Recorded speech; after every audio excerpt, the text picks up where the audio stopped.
Panwasli dalam Kecamatan Muara Batu, Kabupaten Aceh Utara.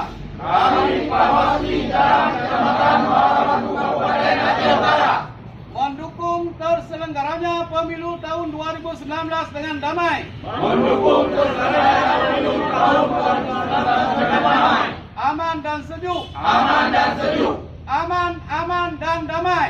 Kami Panwasli dalam Kecamatan Muara Batu, Kabupaten Aceh Utara. Kami Panwasli dalam Kecamatan Muara Batu, Kabupaten Aceh Utara Mendukung terselenggaranya pemilu tahun 2019 dengan damai. mendukung terselenggaranya pemilu tahun 2019 dengan damai, Aman dan sejuk. aman dan sejuk. Aman dan damai. Kami Panwasli dalam Kecamatan Muara Batu, Kabupaten Aceh Utara. Kami Panwasli dalam Kecamatan Muara Batu, Kabupaten Aceh Utara Mendukung terselenggaranya pemilu tahun 2019 dengan damai. mendukung terselenggaranya pemilu tahun 2019 dengan damai, Aman dan sejuk. aman dan sejuk. Aman dan damai.